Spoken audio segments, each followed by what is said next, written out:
Bien le bonjour sur la chaîne Think Outside the Box. Mon nom, c'est Nadia. Aujourd'hui, on va parler de chiens. Donc, si c'est dans tes projets de voyager au Québec ou tout simplement t'installer avec ton chien, puis tu te demandes comment ça se passe au Québec, cette vidéo-là est pour toi.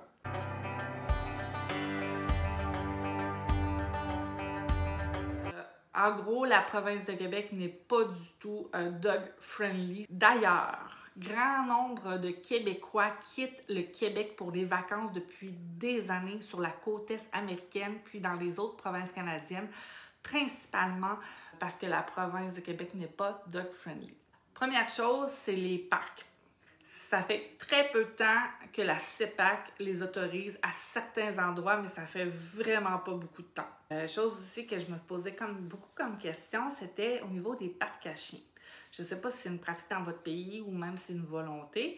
Donc, souvent, ça va être des parcs municipaux. Donc, chaque ville va avoir des parcs à chiens, souvent avec des petits espaces pour les petits chiens. Là, je ne sais pas, par exemple, si toutes les villes acceptent, par exemple, les voyageurs. Moi, je m'essayerais. Le point, en faisant mes recherches, que j'ai été le plus marqué, c'est au niveau des transports. Grosso modo, ce que j'en retiens, c'est que si vous n'avez pas de voiture, bonne chance. Le louer ou l'acheter. Mais sinon, les autres transports sont vraiment pas adaptés. On va commencer avec le train. Le train, tout principalement Via Rail. Via Rail qui dessert tout le Canada, qui est la compagnie principale, accepte seulement les petits chiens. Maintenant, il y a les autobus voyageurs. Donc, on parle des autocars et tout ça pour se promener à travers la province. Ils sont carrément interdits. Donc, ce n'est pas possible de prendre l'autocar, l'autobus voyageur. Au Québec, la principale compagnie, c'est Orléans Express pour l'autopartage. Quand j'entends autopartage, au Québec, il y a principalement une compagnie qui s'appelle Amigo Express qui, elle, dessert toutes les villes. Donc, vous inscrivez sur un site Internet et puis vous pouvez avoir du covoiturage. Cette compagnie-là accepte les chiens ou donne la possibilité, mais il n'y a aucun conducteur qui les accepte. Fait qu'autant dire que c'est pas possible. Sous toute réserve, je vais souvent dire ça, sous toute réserve, je vous invite vraiment à faire beaucoup vos recherches puis à valider et revalider. La majorité des compagnies de location de voitures acceptent les chiens. Donc, on parle les VIS, les Enterprise et compagnie.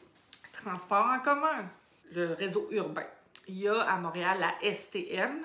La STM est actuellement en projet pilote pour accepter les chiens. Ça fait, je pense, à peine 2 mois. Il y a plusieurs restrictions, mais ça commence doucement à être possible. En ce qui concerne le RTC, donc de la Ville de Québec, le réseau urbain de la Ville de Québec, c'est impossible. Seulement s'il est en cage. Ça veut dire que si vous avez un chien de plus de 10-12 livres en cage, vraiment difficile. Pour les taxis, ça dépend. Il faut demander avant, c'est pas une garantie. J'ai personnellement jamais pris un taxi avec mon chien, mais j'ai entendu dire que quelques personnes, c'était possible, qui avaient fait les demandes avant. Sinon, service d'autopartage urbain. Au Québec, la compagnie principale, c'est Communauto. Eux les acceptent. Donc, Communauto accepte les chiens et évidemment, il y a plein de choses à respecter. Maintenant, pour ce qui est de l'hébergement, bonne nouvelle, ça, c'est quand même très, très bien. Que ce soit hôtel, que ce soit camping, Airbnb, plusieurs hôtels vont les accepter.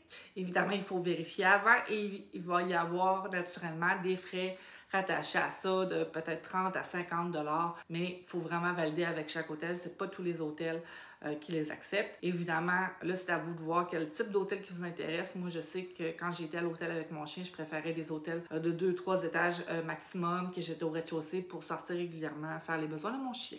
Maintenant, parlons commerce. Donc, les commerces. Vous voyagez au Québec, vous êtes déjà installé. La majorité des commerces les interdisent.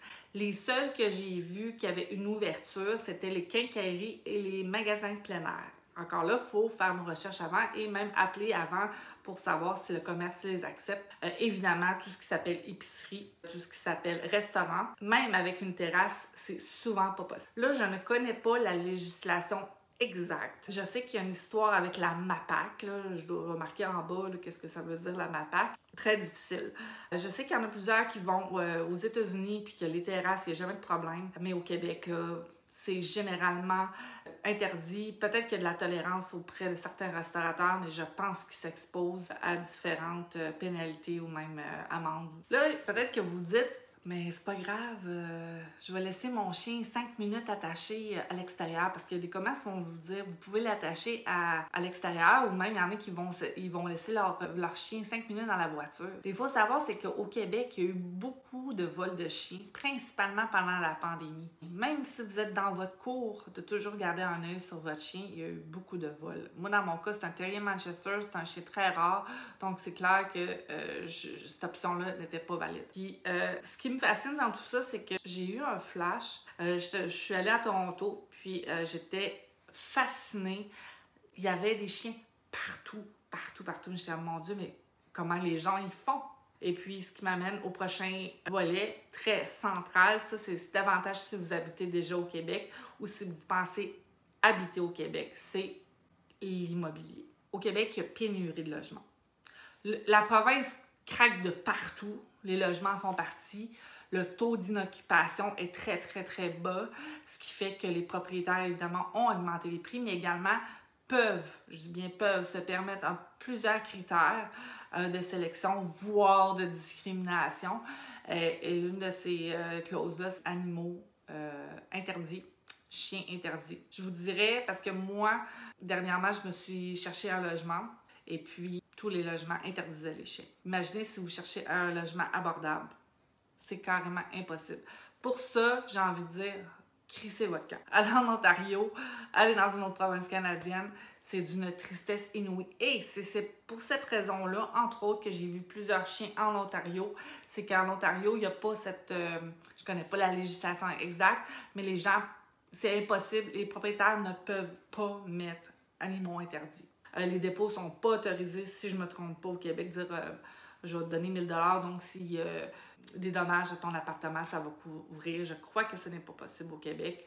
Donc, j'ai souvent entendu dire des gens « Oui, mais si tu n'as pas d'argent, tu n'as pas de chien, c'est un luxe, un chien, etc. » Pardonnez-moi le sarcasme. Excuse la grande, là, peut-être que tu es marié, que tu as une famille, mais la journée que tu vas te séparer, puis tu n'auras pas les moyens de t'acheter un condo ou tu vas être pogné en appartement, tu vas brailler ta vie.